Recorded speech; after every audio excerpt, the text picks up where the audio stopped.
This afternoon, I am in Topeka, Kansas, visiting with John E Christensen, who is Professor of Law Emeritus and the retired Director of the Law Library at Washburn University. John, I appreciate your willingness to invite me to come down here to Topeka today and to take a little bit of time and effort to tell us your story, and through that, the story of or at least a part of the story of our profession, which is law librarianship. It's customary to begin by asking you to sort of say a little bit about yourself as a person as opposed to just a colleague. Not that there's any real difference, but I think you get the picture. So could you tell us a little bit about yourself, as your life today, and maybe even when you were younger? Sure. Thanks, Pat. I grew up in Utah. Mm-hmm. My dad was a professor at Brigham Young University, Mm-hmm. and my mother was a homemaker. I had two sisters, one older, one 5 years older, and one 5 years younger. Mm-hmm. And since he was a professor, that meant sabbatical. And in about 1960, our family went back to Penn State University. Mm-hmm. And I was in the 7th grade and enjoyed that experience. We would take weekend trips to Washington, D.C. or Boston or New York. And so I became familiar with some of the nation's historic sites and Mm-hmm. developed a love for travel.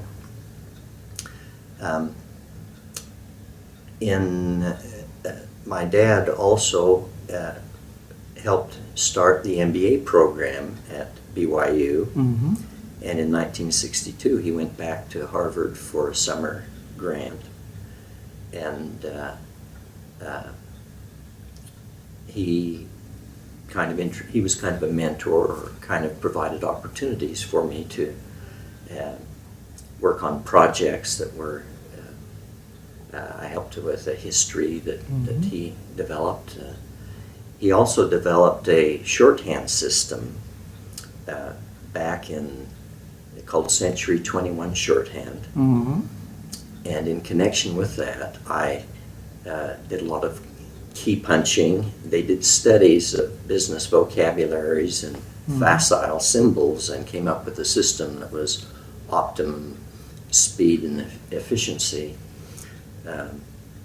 That project was eventually abandoned because word processing kind of eliminated the need for stenography and on a mass basis. Today's colleagues, at least the younger ones, probably they would have no reason to remember that in the old days one would orally dictate to a secretary who would make notes using shorthand and then could transcribe it verbatim into a polished document, a letter, or whatever the document was. Right. It was a skill that someone with those skills was in very high demand. That's right. But you're right, now I talk to my tablet computer and somehow it knows what I'm saying to it. It's a different world. It is a very different world.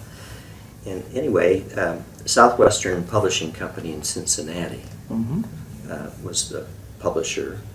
And in 1971, I went back with him for the summer and worked as an editorial assistant Mm-hmm. at Southwestern. And in connection with that, we made visits in the area. And on a visit to Dayton, Ohio, I became acquainted with a sales rep for the Data Retrieval Corporation, which later became LexisNexis, Mm-hmm. Henry Hyleson, and he later became a vice president of Me Data Central Mm-hmm. in New York City. So after graduation from BYU, but before going to law school, I had some notion of Lexis, and that was kind of my introduction to computer-assisted Well, you were there research. in the early 70s. That's when they were developing what became Lexis. Exactly. I think there was a development in New York State that didn't go very far.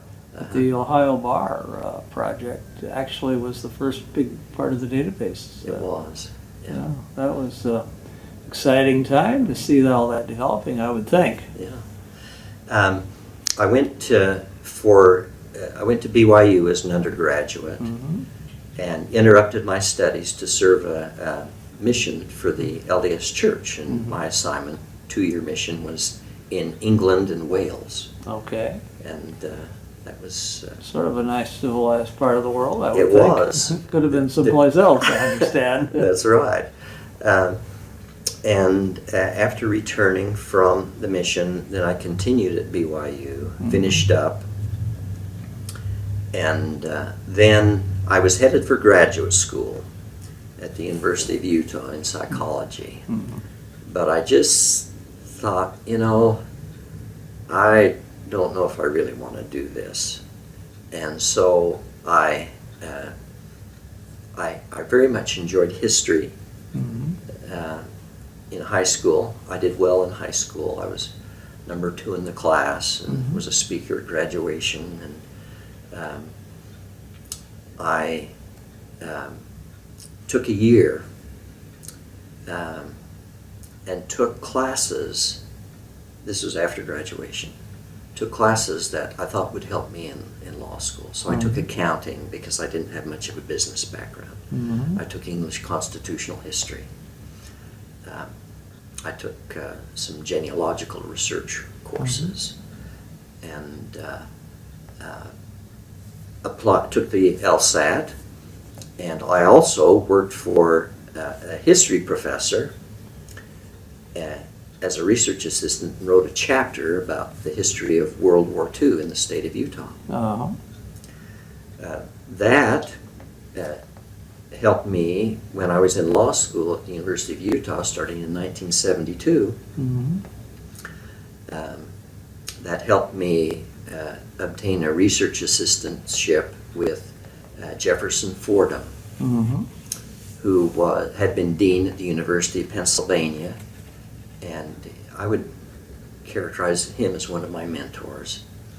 He started the ABA section or committee on individual rights and responsibilities. I think he was a president of AALS and quite a prominent individual in legal education.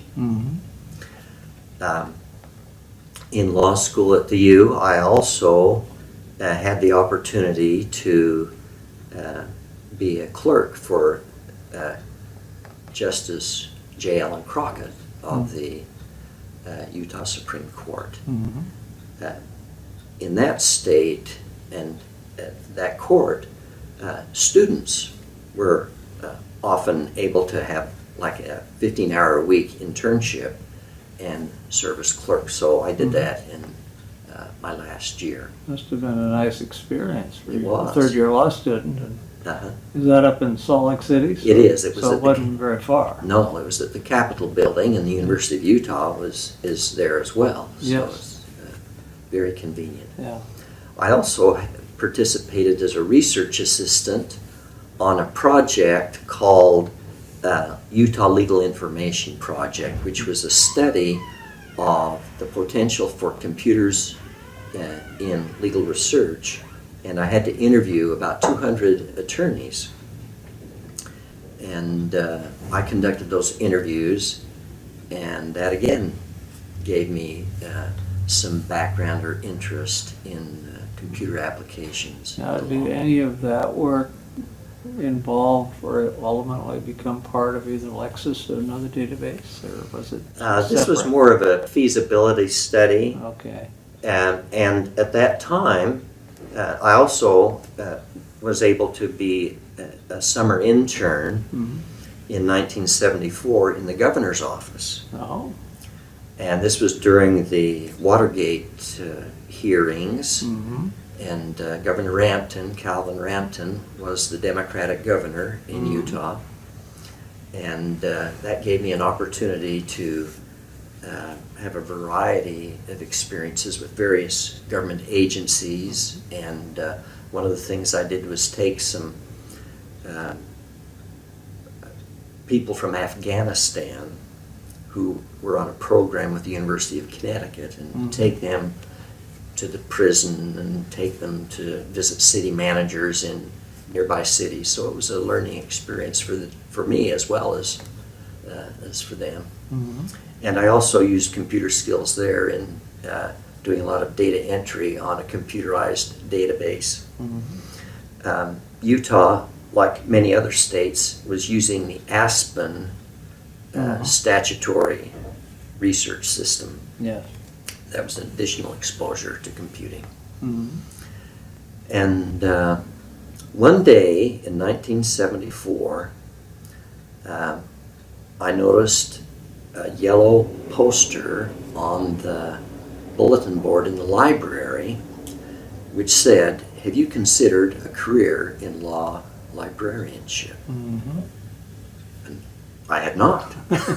Probably had never. When you're a little What's boy, you that? don't think, I'm going to be a law librarian when I grow up. Right? Yeah, probably wanted to be a fireman or something, or a policeman, or whatever little boys liked in those days. Exactly. Yeah. So I went in and visited with the then librarian, Lane Wilkins. Mhm. Her predecessor was George Grossman. Okay. So I took courses from George, took a course from George. So he was still around? He was, well, Or how'd you not take at that time. I think he Yeah. was there in my first year, and it was, I think it was in my second or third year that I Okay. did that. But he'd gone to Minnesota, I think, after Yeah. that. And then I think Wisconsin or someplace, or wherever we're at next, and eventually out in California. Right, Davis. back to Davis is where he Yeah. ended up. Right. And so I visited with Lane Wilkins, and she told me that there was going to be a conference at Park City. Mhm. So the Western Pacific chapter held their spring meeting in Park City, Utah. Uh-huh. Dan Henke was there. There were I remember there were firm librarians from Seattle, from major firms there. Mhm. And so I had an opportunity to attend a meeting, a professional meeting, a regional meeting, and visit, get acquainted with some of the people there. And then I thought, this sounds really interesting. So I applied at UC Berkeley because they had a program, an MLS program that could be completed. It was a one-year program, but I completed it in 9 months by taking extra hours. And I had a sister living in the San Francisco Bay Area, so that was another attraction. Mhm. And so when I was pursuing the program at Berkeley, I had the opportunity to work with Charles Bourne, who taught the library automation courses. Mhm. And I also went and visited with Myron Jacobstein Mhm. at Stanford, who taught legal research in the library school, but I didn't take the course from him because I had completed legal research courses at the University of Utah. Okay. But I did visit with him and ask him lots of questions, and he was encouraging. Mhm. He sent my resume to Roy Mirsky, Mhm. and I also had occasion to visit with Bob Doyle, was the associate director at the law school at Bolt Hall, Mhm. and I used the library there and studied there, as well as the library school is at South Hall, right near the Campanile. And another important thing that happened while I was at Berkeley is that I met my to-be wife. Oh, well, that's the right place to meet a wife. I met mine in graduate school as well. And Carol Witt was working as a library assistant in a law firm in downtown San Francisco. Mhm. And so we got acquainted, and then at the end of summer or in in spring of 1976, I went down to Austin I was invited for an interview. There were a number of openings down there. And I was invited to become a reference librarian and automation librarian. So you went to work under Roy Mirsky's direction. Roy Mirsky's direction. Tarleton Tarleton Law Library. Law Library, August of 1976. Mm-hmm. Well, there were several other people that arrived about that same time. Bob Baring All right. came as the associate, replacing Terry Martin. Mm-hmm. A woman named Barbara Marquardt was there. Jim McHugh was a new librarian. Mm-hmm. Jim eventually became affiliated with the Oceana organization. Yeah, he was one of their sales reps. He was for a long sales time. rep. And then in the very last years, he and the owner of that company sort of branched off on their own. Phil Cohen's was into really rare books, and Right. Jim was helping him Yeah. with that. And so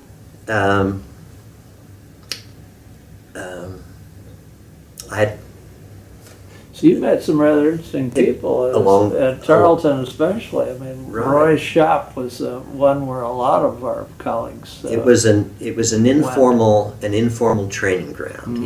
He was quite demanding, Yeah. and but that's all right. I was there to learn. I think he may have had some interest in me because of my BYU connection. Okay. He had served as the library consultant Mhm. at the BYU Law School. I think they started operation in 1973, and their graduation class first class graduated in 76, and I had started at the U in 72 and graduated in There were 75. stories of Roy when he was consulting at BYU about smoking. He was a smoker at the time, Uh-huh. and on the campus they had a policy that one didn't do that kind of thing. Right. I think it was a tenet of the LDS Church, in fact. And Roy was not about to be persuaded by such things, so apparently they accommodated him somehow, and he did the consulting work. And he probably did a very excellent job. He was very skilled at that kind of thing. And Yeah. he was also a very skilled mentor from everything I ever heard about him. And I assume he was helpful to you in that He sense. was. too. He gave me opportunities to do work on several projects. Mhm. First of all, he asked me to be the key person in introducing Lexis to the law school in 1978. Uh-huh. And in that regard, I had the idea to start a Lexis Law School user group because All right. there were people around the country. We were all kind of We were all just Learning. barely, either we were getting it then or would be getting it within a few years, because it was Right. brand new. Wow. It was I mean, brand new. I remember we locked up. We had the computer locked up Mhm. in a room, and it was only available. It wasn't available from 1 to 3 p.m. because that was prime time for the practicing bar. That's right. The technology of the day didn't have the capacity to service the needs of all the potential simultaneous users. So Yeah. the law schools were getting a cut rate, so they got cut out of the prime time. Exactly. And I recall that we had a direct line to I believe it was Washington, D.C. Yeah. And So you had a dedicated, probably a T1 line maybe, or I think maybe so. even Twisted Bear, Cape, well, old fashioned, whatever. It was right, slow, wasn't it? Yeah, it was. And that led to an invitation to prepare for Lexis. Mhm. I served for a brief time as a consultant to Lexis in developing some of their learning materials, learning Lexis, and that kind of thing. So that was a good experience. Roy Mirsky also invited me to update a chapter in his legal research text. It was on English legal research. This was the fundamentals of legal Fundamentals research. of legal Yeah. research. I don't recall the edition, but it was in that time frame. Well, we had to keep it refreshed, so there were a lot of additions over the years, and things were changing, especially with some of these new databases coming along. Exactly. He also asked me to prepare a supplement to his water law bibliography, and I finished that when I came up to Washburn. So there was a fortuitous cab ride in Chicago. Roy had gone up to the AALS annual meeting, and he had a cab ride with Carl Monk, then dean at Washburn Law School. I remember Carl. Yeah, he was a big name in legal education. He was. Too, He was the time. executive director of AALS Yes. after he left the deanship at Washburn. Yeah. So Roy and Mr. Mirsky rode in the cab together, and Carl told him that they were looking for a law librarian and asked for some recommendations. And I think he probably gave them my name among others. But that led to, I had been there, I was at Tarleton from 76 to 79. Okay. And So in 79, you came here to Washburn. I did. I actually interviewed at 3 places, at Indiana, at DePaul, and Washburn. And Well, Washburn must have treated you right, because you stayed there until you retired. that's right. We came thinking we'd be here 3 to 5 years. That was I think many of us went that in was the jobs original with plan. that as the expectation. Then we discovered the grass is pretty green on our side of the fence. Right. Well, as you know, Pat, my home is just a block away from the school. Delightful neighborhood, and you could even walk if you wanted to. I usually do. Yeah. And there's a saying, happy wife, happy life. And that's probably the main reason that we stayed here, is because Carol was very happy here. While we were at Texas, she obtained an MLS degree herself.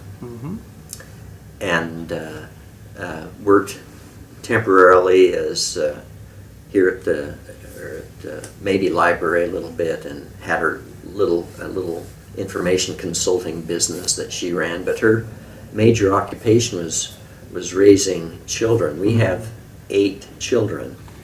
The first one, David, was born in Texas, and then 7 daughters were born, all born in Topeka. So you have one Texan in the group, and the rest. The rest of them are Kansas. Kansas. Yeah, that's right. And so one of our daughters went to law school at the University of Chicago, knew Judith Wright.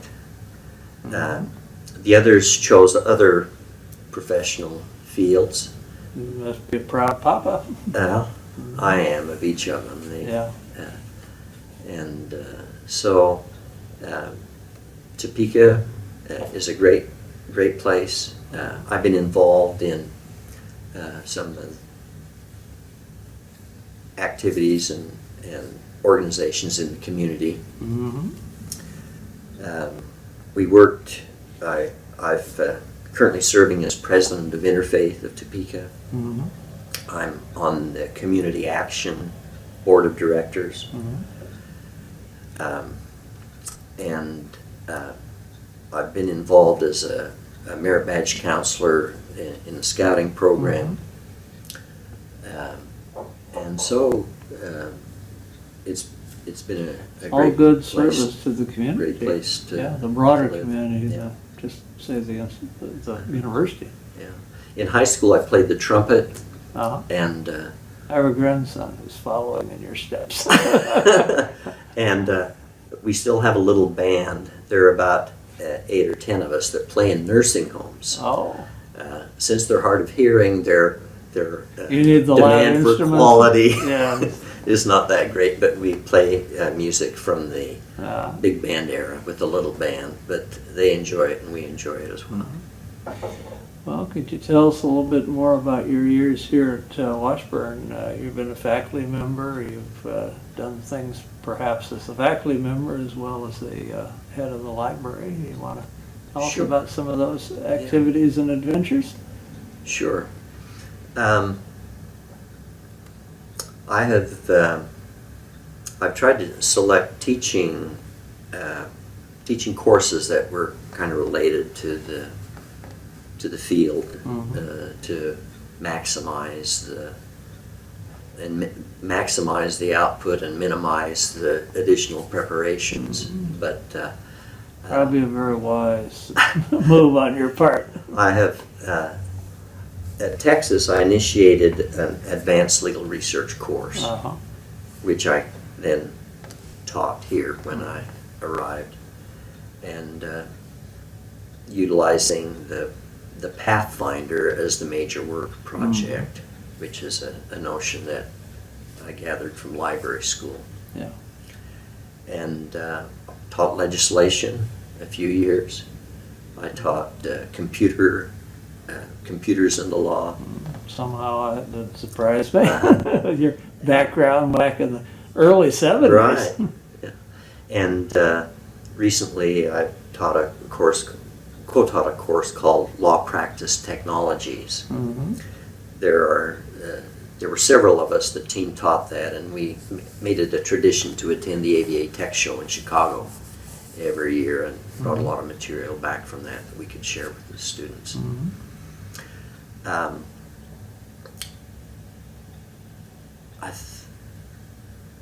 I was involved in making a lot of presentations, CLE presentations, as a faculty member. Washburn has, or Kansas has a CLE requirement of so many hours for professional development time. And we have one in June. It's affectionately called the procrastinators. Oh, the day of reckoning comes after a little bit after June. It's in June, so that you could, and so I often gave presentations there about legal research resources on the internet. I imagine that would be very useful for practitioners, especially as those resources were changing and evolving so rapidly. Right. Yeah. So that worked well, and I enjoyed doing that. Well, you have done a number of things besides teach and run CLE and so on. You've done some publication about changing technology and so on. You want to talk a little bit about some of your writings? I haven't done it's more practical writing than academic writing. Yeah, well, but I think that's the nuts and bolts that many of us as law librarians, that's what we contribute. We have the background to do it. That's what is needed a lot of times. And so the CLE outlines are printed, and there are some articles and things like that contain that kind of information. Something else that we did is early on we tapped into the internet in several ways. Through Cali, we learned how to do HTML coding, and we were one of the first schools to develop kind of a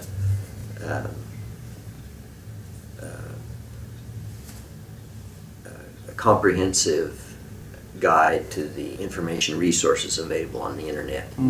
When the web became available, we called it Wash Law Web, and it was one of the early, and it's still used and still highly regarded. 25, 30 years back. 1994 in there. Yeah, about 20, that's a little over 20 years ago. Yeah.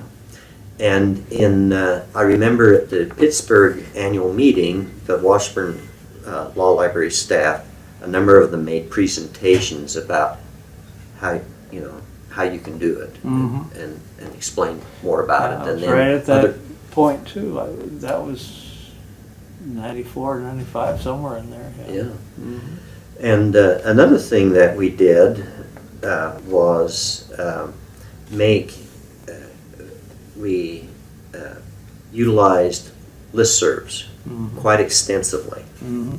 And I personally was the originator and developer of the Law Library listserv that was used to, it's still used by law library directors to communicate with their colleagues Yeah, well, all over the country. And I think, being a law library director in the earlier years of that, it was really a fantastic resource, I thought. and it was a forum. We asked people not to share information with vendors or others. We had kind of an unwritten code of conduct so that people, it was not moderated. People could just ask their questions and get responses from colleagues. But I think you made the decision, or collectively maybe we all did, that it would be only the directors, and to keep it as frank and open as possible. Right. Because I know I had a couple of associate directors really pushing to get on this thing, and probably to find out if I was saying anything about them, I don't know. Right, But, yeah. And we decided that it was just, It's a for- closed group. Yeah. It was a closed group for those who had similar positions. Yeah. And I think most people actually participate in that, either by listening or contributing. Yeah. But I think almost There's a all law lot of library listening directors and only subscribe. contributing when they feel they have something to say. Right. So it was fairly low traffic. Some days it got out of control. I am the administrator of a listserv for retired law librarians, and it's not limited to academic directors. It's just anybody who wants to join. And they don't even have to be completely retired yet. They could be approaching it or just whatever. Uh-huh. And Rick Ducey worked out an arrangement with you and now with your successor as administrator of the academic director list to share certain kinds of announcements with our list. And it's been very nice things to be able to share. Mostly promotions, retirements, unfortunately deaths as well, things of that sort. That's right. We don't contribute back to the list. We're sort of working in the background. Right, to absorbing find those out things. what's happening. Exactly. And Yeah. that's right. And that has proved to be very useful from my perspective, because when I retired, I think you leave us on for a while, and then suddenly we're in the dark as to what's going on. Well, that's reality. I mean, we Right. made the decision early on, just current directors. Right. But Something else related to that, Pat, is about once a year we publish a physical directory of it gives it's organized by state and then school within state, and then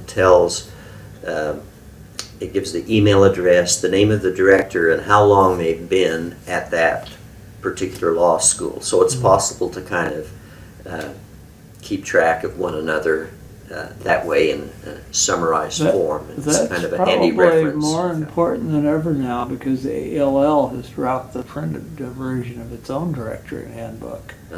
You can still find that online, but it's not as smooth, because Right. in setting up these oral history sessions and scheduling people, I find it harder and harder to track down where some of our retired colleagues are, whom I'd love to talk to on camera. We anticipate that print, I mean, it's sent out as an email, but it's set up so you can print it out, and so Yeah. people can get a hard copy if they want it. Yeah.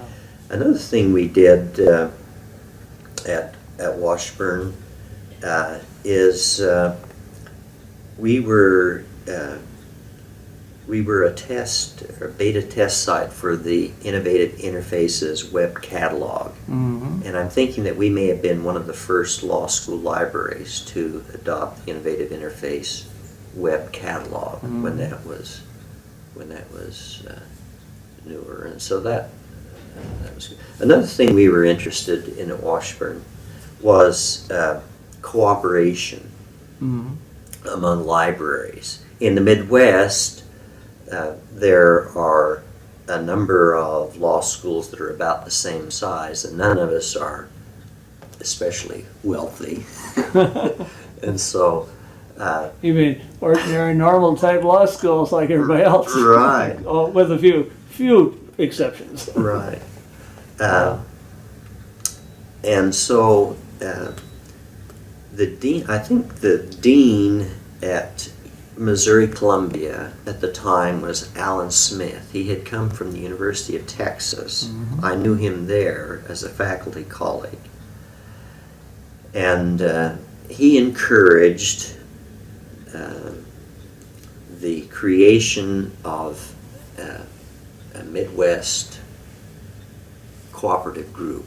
Is that the Mid-America Law School Library Consortium or a different? Yes, Yeah. that was it. Yeah, you've been chair of that in the past too, I know. Right. I think Eileen, I remember it might have been 1980. It was shortly after I arrived. Whenever the St. Louis meeting was held, Yeah, AALL meeting in St. Louis, yeah. we had a meeting at the dean's home, and all the law library directors from the Midwest area attended, and we decided that we were going to do that. That was, Eileen Searles was still at St. Louis. Yes, that's correct. And Yeah. she was a long time leader in our field. She her own way. was, and I consider her one of my mentors. And she kind of spearheaded it and was the first president of the Mid-America Consortium. And I eventually served as president a couple of times. But we didn't have when it started, we didn't have a paid executive director. It was all volunteer effort, and so we had committees that would work on various projects. We also did resource sharing with other libraries. The Innovative Catalog here in Topeka serves not only the law school, but the university, the Supreme Court Library, the State Historical Library, and so the professional libraries, and it included Menninger at the time when they were still here, so that people could see the resources. So you were all sharing the same computer itself, or did you have separate units that communicated? It was the same computer. Oh, because in Washington we had each of the law schools had their own innovative system, but first they could dial up on the telephone lines each other's holdings, and so a student or faculty member could check from, say, American, where I was, what Georgetown or GW or Catholic or one of the other schools had. And in theory, if it was on the shelf, you know how that goes. Sometimes people don't check things out. Right. And later we did it by internet when the web came in and connected it that way. And it was smoother and faster. But one of the projects of the Mid-America Law School Library Consortium was a CD-ROM database. It was a Washington, D.C. meeting. I don't know if it was 1985, where Library Corporation had their CD-ROM. And we did a union list of holdings on that using the OCLC data. CD-ROM so everyone, was as primitive as that seems today in terms of at the capacity time, and speed. It was the thing we had in those days. Exactly. Yeah. And so everyone had a CD-ROM that had the holdings of all of their sort of a big union list type thing. Exactly. Yeah. Exactly. That would be good. Yeah. Now you've also, in terms of service to the profession, you've also served as president of the Mid-America Association of Law Libraries, which, unlike the consortium, is the chapter of ALL for this region. Yeah. And you have served on leader of AL's Automation and Scientific Development Special Interest Section, according to my notes. That was in the very early years. Yeah, I think it has a different name now, but what doesn't? Right. And you've done a number of other things. besides that? Have you done law school site inspections? I have. I inspected Campbell University in Appalachia twice, Uh-huh. and I've also been the recipient of those visits as well. And I Oh, found- yes, haven't we all had that experience? but they were all very helpful, and I appreciated the opportunity to visit, particularly with the library. Couple of things I haven't asked yet, at least not specifically, are start with is if you have any other mentors. You mentioned, I think, Eileen, and you mentioned Roy. I think I would have to name Lane Wilkins, All right. who had been the director at Utah, who kind of introduced me Sort of to the whole notion. suggested maybe there was a thing called librarianship, and you might want to consider it. Right, exactly. Yeah. But most of it has been. I was a fairly young director. I think I was 32 or something like that when I. Well, Came in in here. our era, That was not by today, unusual. it's sort of unusual, but it wasn't then. There were, Right. the old guard was all retiring. Right, and so I kind of learned from other people. Yeah. We learned together.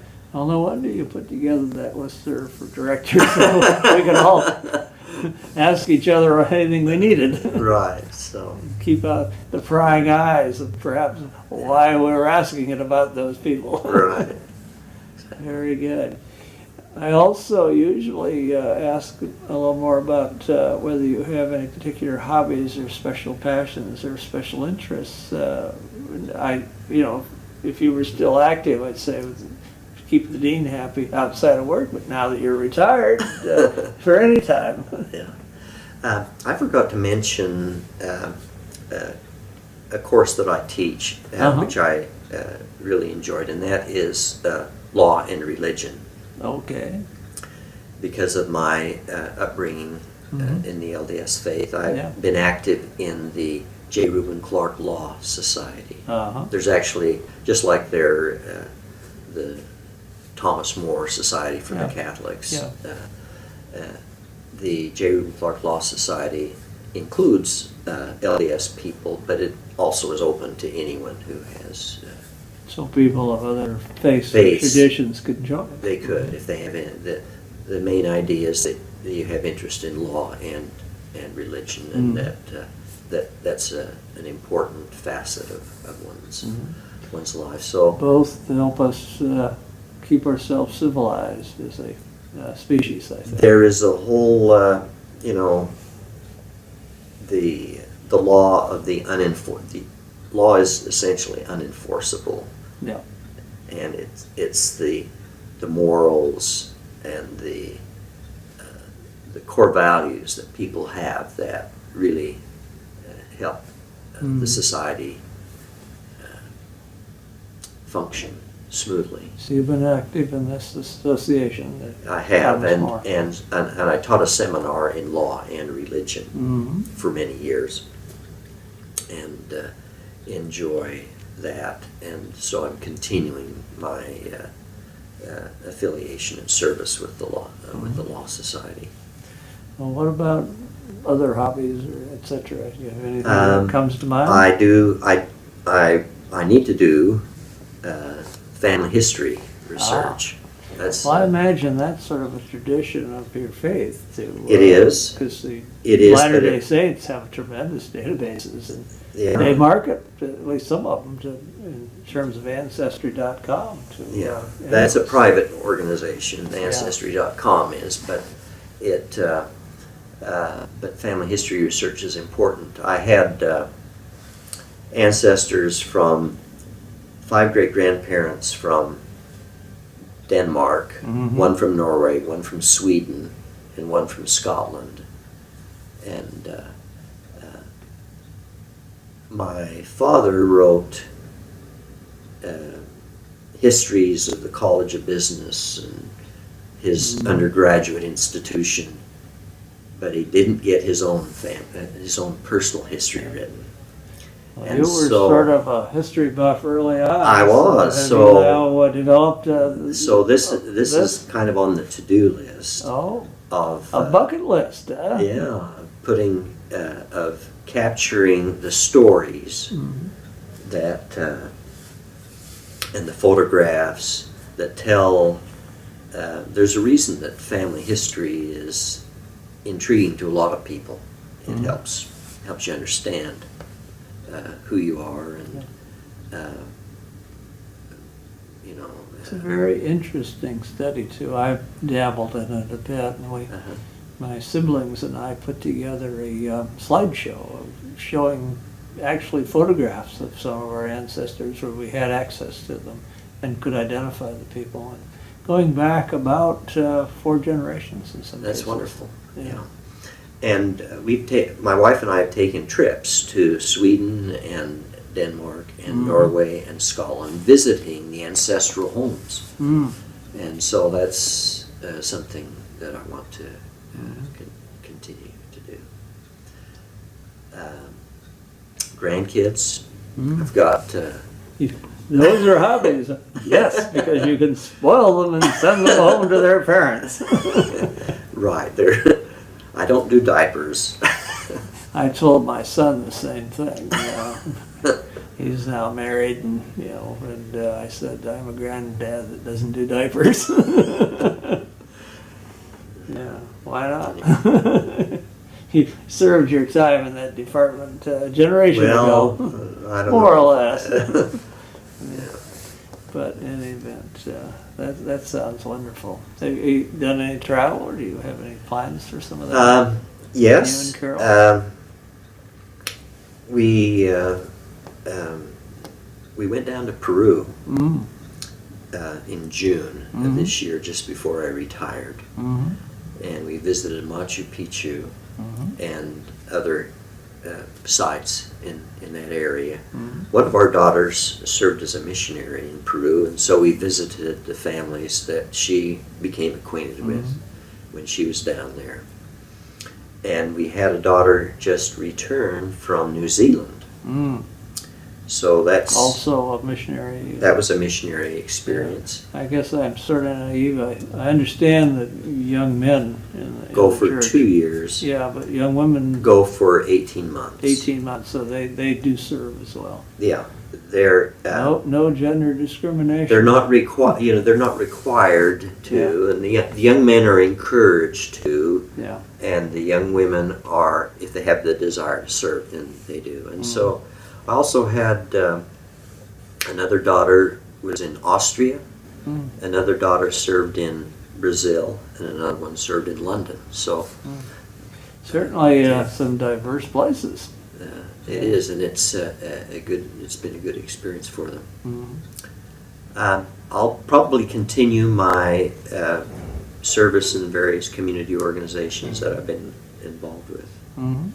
and the major project is on my wife's to-do list for me to do. She has one of those. Huh? Is when I left here, I had hundreds of boxes Mhm. of materials, and I need to process those and discard most of it Yeah. and preserve the rest, and that will be a major undertaking. It is a bit of an undertaking. I had the incentive of having to move everything across the country after I retired. Oh my! So I did a lot more quick processing than perhaps I otherwise would have done, because the weight equals dollars and a thing of that. Right. And this was no longer any employer paying. Exactly. Yeah.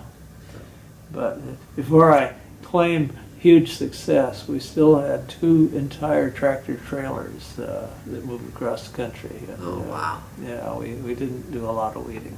Okay. So I shouldn't brag too too much about this, but I did dump a lot of stuff from my office. Yeah, I've heard several suggestions about how it can be done, Yeah. but a lot of it triggers memories, and some of the stuff you want to preserved. It's hard to get rid of otherwise. Yeah. I mean, because there is an attachment. You probably never need the stuff again, but you still have the attachment because you remember when you developed that file or that information. Exactly. Or whatever. Yeah. Yeah. Speaking of things, you are fairly recently retired, so you have been part of the transformation of law schools driven by a combination of the factors of the technology changing tremendously and the resources changing somewhat as well due to the Great Recession and its aftermath. Right. Do you have any thoughts about our Well, profession and I can just in relation to all those changes? kind of explain what happened here. Mhm. I got wind of this after the AALS meeting in San Francisco.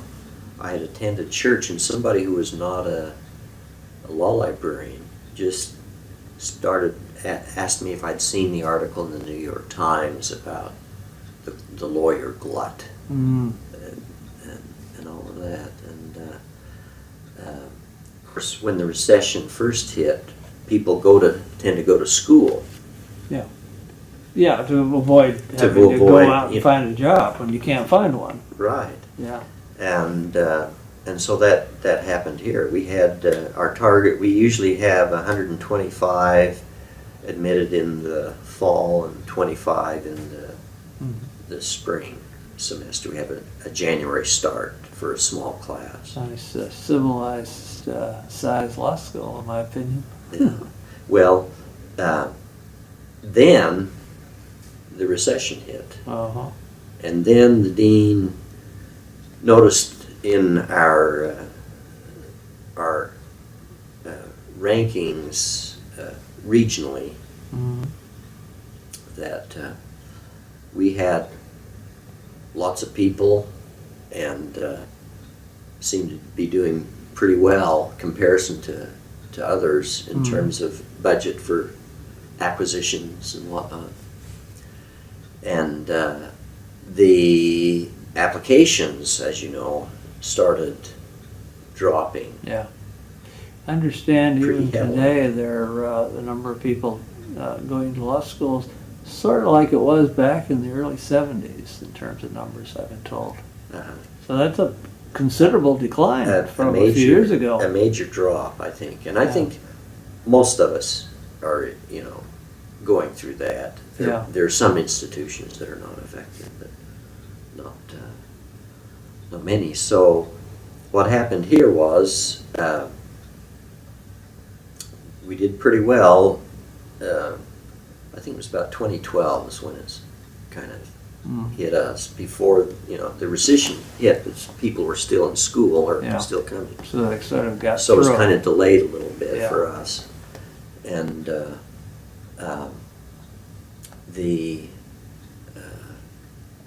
so he cut our budget by 200,000. Mhm. And then Wow. the next year, Two big sources of the big pots of money in a budget. or the The law library. school and the library and the faculty salary base. Yeah. And they're going to be harder to cut for various and Sure. legitimate reasons. Sure. And then we had two people die Mhm. unexpectedly, and their positions were not filled. Mhm. And then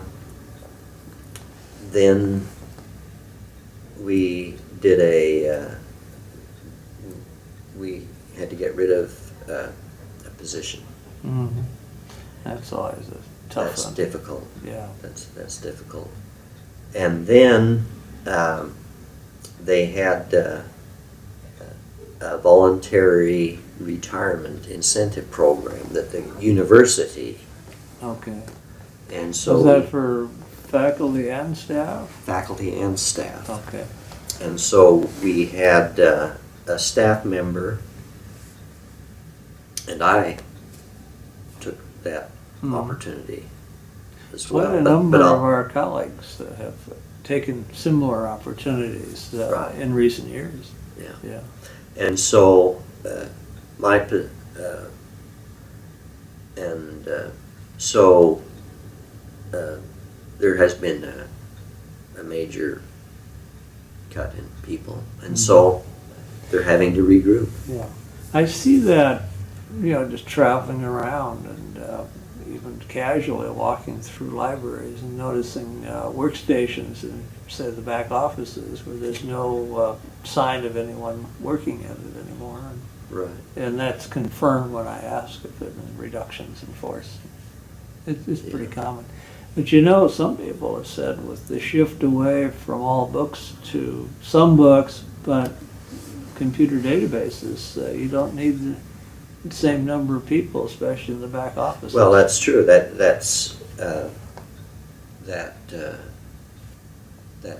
it also means that you have to be very deliberate in what you do. I can't remember which of our colleagues. There's a question: what shall I not do? Is what am I not going to do that I used to do, or what are we going to stop doing that we're now doing, or That's got to be a tough question to answer. I never really had to in my career. I mean, we made some changes in direction and so on, but not driven by all the changes that are occurring external to the library. Right. But so be it, I guess. So I think that's kind of my observation about that. Well, with that, we're probably nearing the end of today's conversation, John. But before we end, I'd like to ask if there's anything that we've not talked about that you would like to bring up, and not everybody does. So, with that invitation, you can accept or decline. Well, I think that we have a wonderful profession in terms of the personal relationships. I had the opportunity, because of the annual meetings rotating around, I had a summer sabbatical one year when I went back to New England and visited a lot of libraries because we were planning an edition project. And through the listserv and through personal friendships, it really has been a fulfilling career. And the people are probably the most important part. I had a daughter. I took on a trip to visit schools that she wanted to attend. Oh, yes. And one of those, somebody's about to leave the nest. Right. Father and mother are nervous, but we have to let them out and have to help them. Well, one of our colleagues actually arranged for a limo to pick up my daughter and take her to her.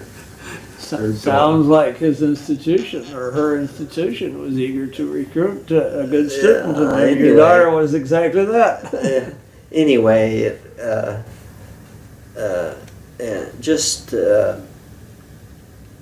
are a lot of thoughtful people willing to share and help each other, and that is one of my best takeaways from my time. Well, in the I've heard that trenches. sentiment expressed many times, and it's one that I fully share, and so I appreciate again your inviting me here, John, and maybe on that note I should thank you again for being part of today's conversation and for adding your input and your story to our oral history of law librarianship. And in thanking you, I'm thanking you, of course, not just on my own behalf, since I'm the one that got to come and do this. That's the fun part. But also on behalf of Michelle Wu, Frank Odek, and of course Dick Spinelli, with whom I have the privilege of working to put together this oral history of law librarianship for Hide Online. Thank you. Thank you.